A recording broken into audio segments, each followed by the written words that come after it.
Once again, hello, hi and good morning to all. आज हम करेंगे सेल्फ असेसमेंट सेकेंड का सेक्शन सी आज हम करेंगे। तो चलिए स्टार्ट करते हैं। तो थोड़ा सा मैं जूम कर लेता हूँ ताकि आपको दिखाई में परेशानी का सामना ना करना पड़े। पहला क्वेश्चन हम 27 नंबर पे जाएंगे और यहाँ पे जो पहला क्वेश्चन आपसे दिया है, right 2 observations when lead nitrate is heated in a test tube. अगर आप लेड नाइट्रेट को हीट करते हो, लेड नाइट्रेट को अगर हीट करोगे तो आपको क्या मिलेगा, ये हमें क्वेश्चन में पूछा है। लेड नाइट्रेट होता है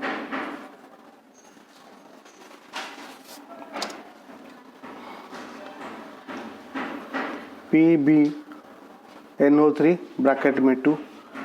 अगर इसे हम हीट करेंगे तो हमें क्या मिलेगा, lead oxide, nitrogen dioxide and oxygen मिलेगा।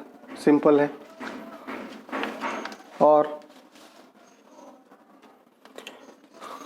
Name the type of reaction, ये कौन से टाइप का रिएक्शन है। Name the type of reaction, ये कौन से टाइप का रिएक्शन है, इसको भी आप बताइए। ये होता है एंडोथर्मिक रिएक्शन, क्योंकि हमने यहाँ पर क्या किया, हीट सप्लाई किया, तो ये एंडोथर्मिक रिएक्शन ही है। ठीक। और एक क्वेश्चन दिया है, right balanced chemical equation two represent. तो हम यहाँ पे इक्वेशन को बैलेंस करेंगे।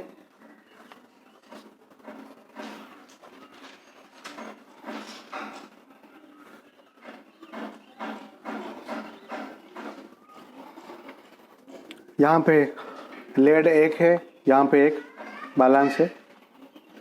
नाइट्रोजन यहाँ पे 2 है, यहाँ पे 1, तो मैं नाइट्रोजन को 2 से मल्टीप्लाई कर दूंगा, तो नाइट्रोजन 2 और यहाँ पे 2 बैलेंस हो गया। ऑक्सीजन यहाँ पे कितना है, 2 3 जा 6, यहाँ पे है 1, यहाँ पे है 2 और ये 2 4 और यहाँ पे 2 6, यहाँ पे सिर्फ 1 है। तो मैं क्या करूँगा, इसको 2 से मल्टीप्लाई कर दूंगा। ऑक्सीजन ये हो गया 2, यहाँ पे 2 4 और ये 2 8, और इसे मैं 2 से मल्टीप्लाई कर दूंगा। तो यहाँ पे ऑक्सीजन कितना हो जाएगा, यहाँ पे ऑक्सीजन कितना हो जाएगा, 2 है, ये 2 3 जा 6 और ये 2 12 हो जाएगा। यहाँ पे 2, यहाँ पे 2 4 है। तो इसको मैं क्या करता हूँ, इसको अगर मैं 4 से मल्टीप्लाई कर दूंगा तो बैलेंस हो जाएगा। देखिए लेड यहाँ पे 2 है और यहाँ पे भी 2 बैलेंस। नाइट्रोजन यहाँ पे कितना है, अब 2 से मैंने मल्टीप्लाई कर दिया तो नाइट्रोजन इस साइड 2 हो गया और यहाँ पे ब्रैकेट में भी 2 है, 2 + 2 हो गया। यहाँ पे ये 4 है तो ये भी 4 बैलेंस हो गया। ऑक्सीजन ये 2 3 जा 6 और बाहर 2 से मल्टीप्लाई किया है 12 है। यहाँ पे ये है 2, ये है 4 2 जा 8 और यहाँ पे 2 12, ये भी बैलेंस हो गया। चलिए फिर नेक्स्ट क्वेश्चन पे हम बात करेंगे। तो नेक्स्ट क्वेश्चन पे हम बात करेंगे। यहाँ पे क्वेश्चन दिया है, name any 2 elements of group 1। आपको ग्रुप 1 के सिर्फ 2 एलिमेंट का नाम लिखना है। राइट देयर इलेक्ट्रॉनिक कॉन्फ़िगरेशन, और फिर उन 2 इलेक्ट्रॉन का जो आपने एलिमेंट लिखा, उस 2 एलिमेंट का इलेक्ट्रॉनिक कॉन्फ़िगरेशन भी आपको लिखना है। Right similarity, do you observe in their electronic configuration. उनके इलेक्ट्रॉनिक कॉन्फ़िगरेशन में अगर कोई सिमिलरिटी है तो बताइए। Right the formula of oxide for any of the above said element. अब जो दोनों एलिमेंट आपने लिखा है वो ऑक्साइड कैसे बनाएंगे उसको भी आप लिखिए। तो ये तो बहुत ही बड़ा सा क्वेश्चन है, तो इसको हम चलिए सॉल्व करते हैं। सबसे पहले question number 28, name any two elements of group 1।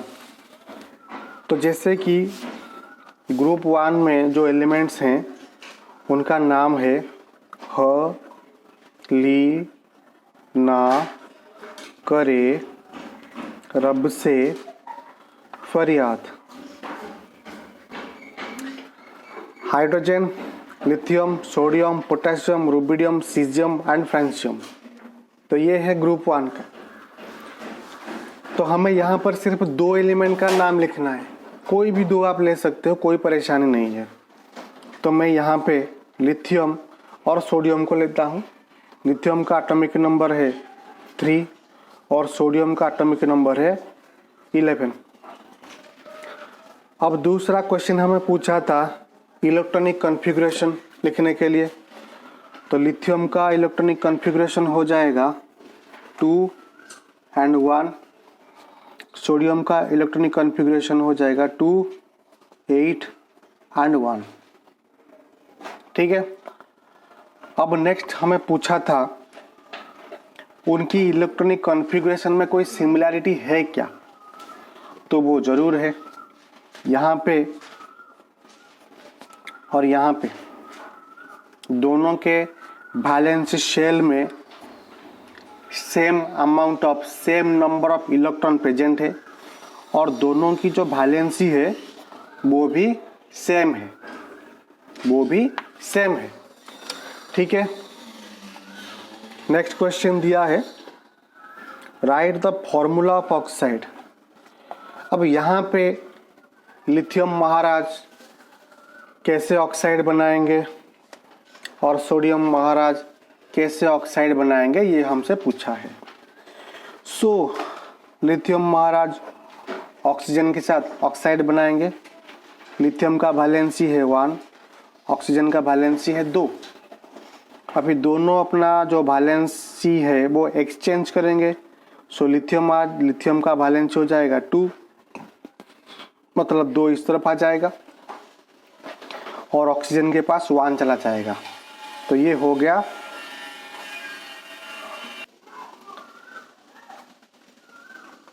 अब नेक्स्ट सोडियम ऑक्साइड बनेगा। सोडियम का वैलेंसी 1, ऑक्सीजन का 2। जब ऑक्साइड बनेगा सोडियम का वैलेंसी यहाँ पे और ऑक्सीजन का वैलेंसी यहाँ पे, तो ये हो गया फॉर्मूला। अब जो नेक्स्ट क्वेश्चन हम करेंगे क्वेश्चन नंबर 28 का ये और है, इसको हम करेंगे। तो क्वेश्चन यहाँ पे दिया है एन एलिमेंट X। आपके पास कोई एलिमेंट है जिसका नाम है X और उसकी जो मास नंबर है वो 35 और न्यूटन नंबर है 18। हमें इसका एटॉमिक नंबर लिखना है, इलेक्ट्रॉनिक कॉन्फ़िगरेशन लिखना है, ग्रुप नंबर, पीरियड नंबर और वैलेंसी भी लिखना है। ठीक है। तो चलिए स्टार्ट करते हैं।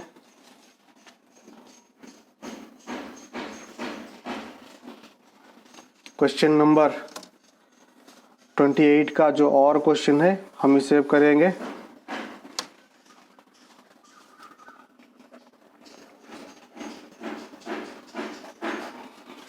सो कोई एलिमेंट है जिसका नाम है X और इसकी जो मास नंबर है, mass number that is 35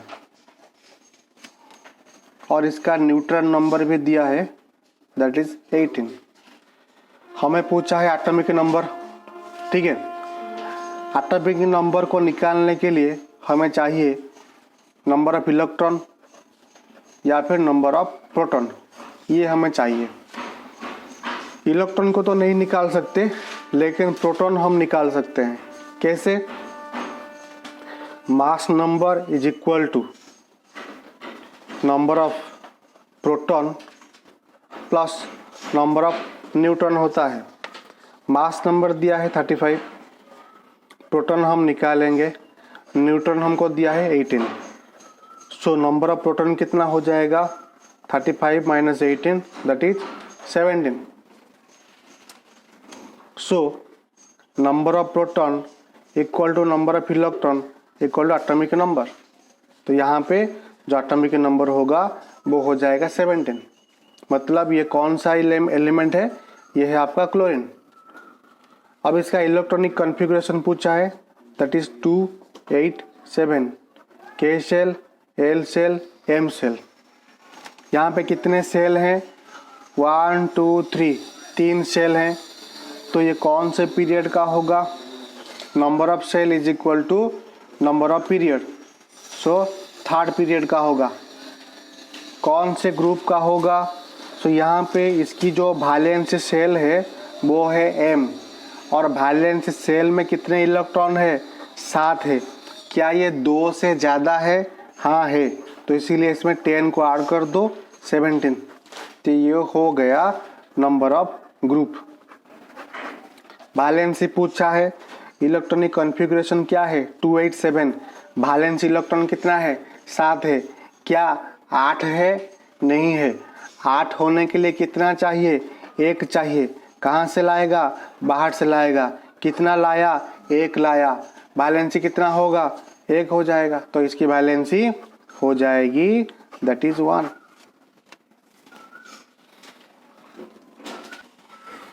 next question दिया है 29 नंबर में, व्हाट इज कार्पेल? कार्पेल क्या है? Right the function of its various parts. अब कार्पेल क्या है और कार्पेल में जितने पार्ट्स होते हैं सबका फंक्शन बताइए। क्वेश्चन नंबर 29, कार्पेल क्या है? सो ये जो फीमेल रिप्रोडक्टिव ऑर्गन होता है, जो फीमेल रिप्रोडक्टिव ऑर्गन है दैट इज कार्पेल, ये होता है carpel. This upper part is called stigma, this middle part is called style, and this bottom, ये जो स्वेलन वाला पार्ट है that is called ovary. Stigma का फंक्शन क्या है? स्टिग्मा एक स्टिकी सरफेस होता है जिसमें क्या होता है, आपका जो पोलन ग्रेन है ये लैंड करता है, और फिर वही पोलन ग्रेन स्टाइल से होता हुआ ये जाता है ओवरी तक, जाता है ओवरी तक। और जो ओवरी होता है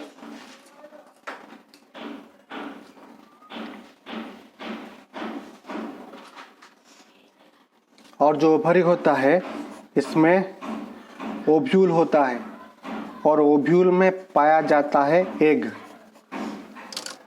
और ये पोलन ग्रेन, उस पोलन ग्रेन का मतलब होता है मेल गैमेट, और यहाँ पे ये एग के साथ जो पोलन ग्रेन है वो एग के साथ फर्टिलाइज करता है, और जिसे हम कहते हैं फर्टिलाइजेशन, और जिससे बनता है एम्ब्रियो। ठीक है, तो ये है functions of carpel. Next question number 31 को हम देखेंगे। तो यहाँ पे जो सवाल आपसे दिया है बहुत ही बढ़िया सा सवाल है। An object of height 5 centimetre, कोई ऑब्जेक्ट है जिसकी हाइट है 5 centimetre, perpendicular to the principal axis of a convex lens. और यहाँ पे बात जो हो रही है वो कॉन्वेक्स लेंस की बात हो रही है। तो कॉन्वेक्स लेंस ऐसे होता है जो बीच से थिन हो, ये कॉन्वेक्स लेंस है। सो यहाँ पे हाइट ऑफ द इमेज क्या होगा, पॉजिटिव हो जाएगा। हाइट ऑफ द ऑब्जेक्ट क्या होगा, ये भी पॉजिटिव हो जाएगा। उसके बाद ऑब्जेक्ट का डिस्टेंस ये नेगेटिव होता है और इमेज का डिस्टेंस ये भी नेगेटिव होता है, क्योंकि दोनों एक्स डैश एक्सिस के ऊपर ही पाए जाएंगे। So an object of height 5 centimetre, object की हाइट है 5 सेंटीमीटर। सो ये प्लस में आएगा। उसके बाद placed perpendicular to the principal axis of a concave lens of length 10 centimetre. तो यहाँ पे इसका जो फोकस है, जो फोकल लेंथ हो जाएगा, ये भी नेगेटिव होगा और वो है negative 10 centimetre. If distance of the object from the optical centre you दिया है, ऑब्जेक्ट डिस्टेंस कितना है, माइनस का 20 सेंटीमीटर। डिटरमाइन द पोजीशन, मतलब इमेज डिस्टेंस पूछा है, नेचर एंड साइज, ये सब पूछा है हमसे। तो चलिए सॉल्व करते हैं विदाउट एनी डिले।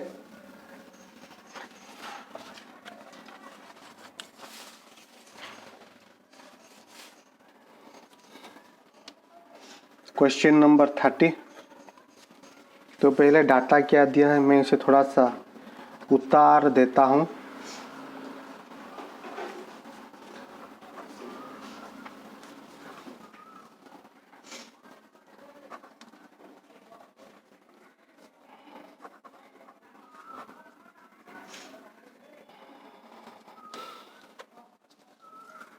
तो ये डाटा मुझे गिवन था, ठीक है, और मुझे निकालना है भी और नेचर ऑफ द इमेज।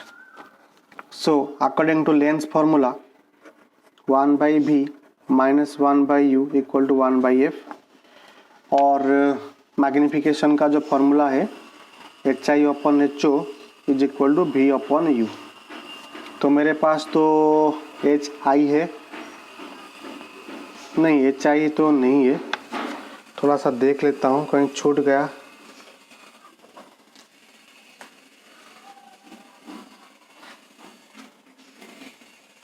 नहीं HI तो नहीं दिया, HI तो निकालना होगा। तो ये निकालूंगा, ये मेरे पास है, ये भी मेरे पास है और इसको मुझे निकालना है, ठीक है। इसको मैं निकालूंगा ये फॉर्मूला यूज़ करके। चलिए फिर स्टार्ट करेंगे।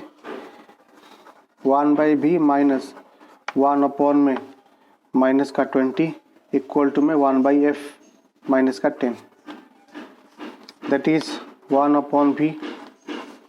ये ब्रैकेट खुल जाएगा तो मल्टीप्लाई आ जाएगा, that is minus minus plus हो जाएगा। 1/20 इक्वल टू में minus 1/10। 1/v is equal to, ये प्लस का 1/20 उस तरफ जाएगा तो माइनस में आ जाएगा, minus 1/10 minus 1/20। 1/v is equal to, LCM लूँगा तो 20 आ जाएगा, 20 से 10 गया तो 2, ये -1 -2 माइनस के माइनस, 20 से 20 को डिवाइड करूँगा तो 1 से इंटू करूँगा तो 1। तो अभी मुझे मिलेगा 1/v इज इक्वल टू -3/20। तो क्रॉस मल्टीप्लाई करूँगा तो -3b इक्वल टू में 20, b इज इक्वल टू -20/3। तो ये मुझे मिल गया, b की वैल्यू मुझे मिल गई। अब मैं इसका इस्तेमाल करके निकालूंगा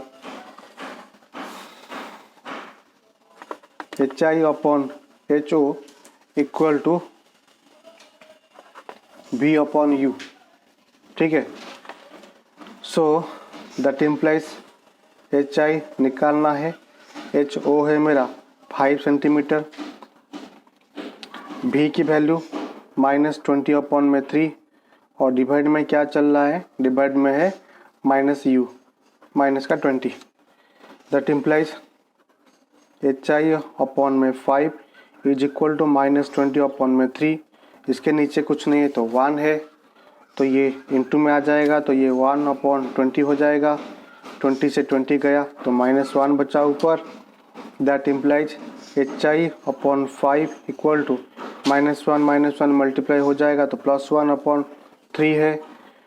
सो 3 HI इक्वल टू में 5 और HI हो जाएगा 5 अपॉन में 3, दैट इज 1/66। ठीक है, ये वैल्यू मुझे मिलेगा। तो यहाँ पे जो इमेज की जो हाइट है वो definitely height of the object और हाइट ऑफ द इमेज दोनों के बीच में जो ऑब्जेक्ट का जो हाइट है वो डेफिनेटली बड़ा है। इमेज ऑब्जेक्ट से छोटा है और ये कॉन्केव लेंस है, तो यहाँ पे पॉजिटिव है। तो जो इमेज बना मेरा एक्स डैश एक्सिस पे बना इमेज, और इमेज बिल्कुल इरेक्ट है इसीलिए तो पॉजिटिव है। ठीक है, अगर वर्चुअल होता तो नेगेटिव हो जाता। तो ये था इसका answer. Next question number 32। Name, state and explain with an example the rule used to determine the direction of a force experienced by current carrying conductor placed in a uniform magnetic field। अगर कोई current carrying conductor है और उसे कोई magnetic field में हम रखते हैं तो वो वहाँ पे जो फोर्स लगेगा वो कौन से रूल के हिसाब से वो फोर्स लगेगा, उस फोर्स का नाम बताइए, उसको समझाइए। ठीक है, तो चलिए यही तो हमसे पूछा है। देखो, अगर कोई करंट कैरिंग कंडक्टर है उसमें फोर्स लगेगा तो दो तरह के फोर्स होते हैं। फ्लेमिंग लेफ्ट हैंड रूल है और एक है फ्लेमिंग राइट हैंड रूल। तो यहाँ पर फोर्स की बात हो रही है, तो फ्लेमिंग लेफ्ट हैंड रूल में क्या होता है, फ्लेमिंग्स लेफ्ट हैंड रूल यहाँ पे हम फोर्स को डिराइव करते हैं और राइट हैंड रूल में करंट का जो डायरेक्शन है उसको हम डिराइव करते हैं। ठीक है, अब यहाँ पे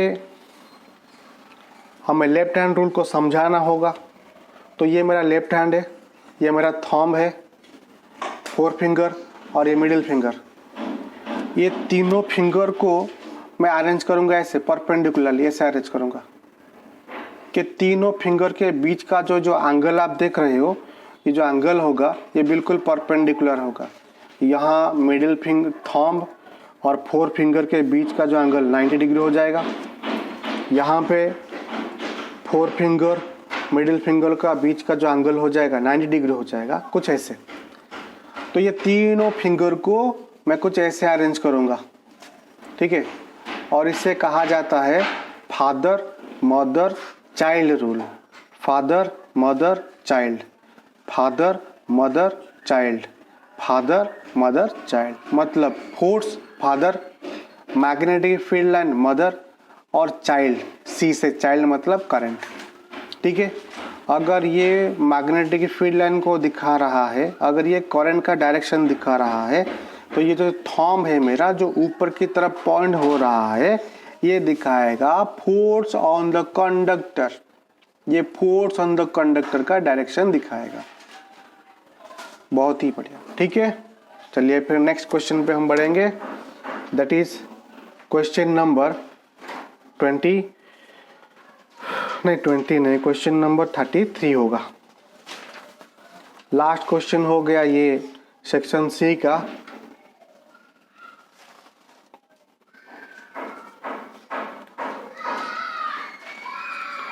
create a terrestrial food chain depicting 4 trophic levels. कोई टेरेस्ट्रियल फूड चेन के बारे में आप बताइए जहां पर 4 ट्रॉपिक लेबल होंगे। Why do we not find food chains of more than 4 trophic levels? कोई भी ट्रॉपिक लेबल में 4 से ज़्यादा फूड चेन क्यों नहीं होता, 4 से ज़्यादा ट्रॉपिक लेबल क्यों नहीं होता? सो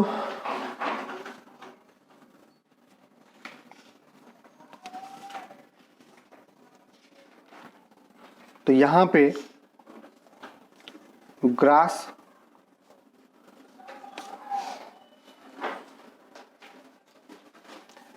हॉपर, फ्रॉग, स्नेक।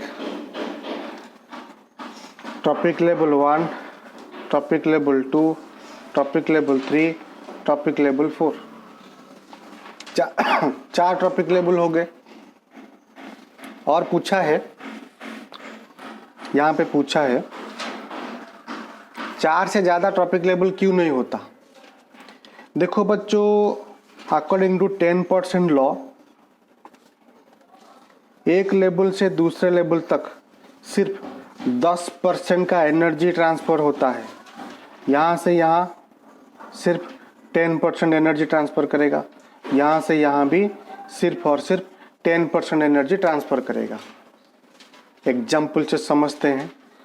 मान लीजिए कि आपके ग्रास के पास कुछ लगभग 10,000 जूल की एनर्जी है, तो यहाँ से कितनी एनर्जी ग्रास ऊपर में जाएगी? सिर्फ 10% जाएगी। किसका 10%? प्लांट का 10%, मतलब 1000 जूल ऑफ एनर्जी जाएगा ग्रास ऊपर के पास। अब ग्रास ऊपर से फ्रॉग में कितना एनर्जी जाएगा? इसका 10%, इसका 10%, मतलब सिर्फ 100 जूल। अब फ्रॉग से स्नेक में कितना एनर्जी जाएगा? इसका 10%, मतलब सिर्फ और सिर्फ 10 जूल। सो देखो टॉपिक लेवल में कैसे धीरे धीरे करके एनर्जी कम होता जाता है। तो जिसके चलते जैसे जैसे आप आगे जाओगे वैसे वैसे एनर्जी कम होता जाता है। तो इसीलिए एक टॉपिक लेवल में 4 से ज़्यादा, एक फूड चेन में 4 से ज़्यादा टॉपिक लेवल नहीं होता। तो हमने यहाँ पर ख़त्म कर लिया सेक्शन सी, और आगे के क्लास में हम सेक्शन डी को देखेंगे। सो फिलहाल तब तक के लिए कीप लर्निंग, और मेरी तरफ से आप सभी लोगों को ढेर सारी शुभकामनाएं, और आपका एग्ज़ाम बहुत ही बढ़िया जाए इसके लिए मैं दुआ करूँगा। तो मिलते हैं नेक्स्ट लेक्चर में बहुत ही जल्दी। तो till then goodbye and take care.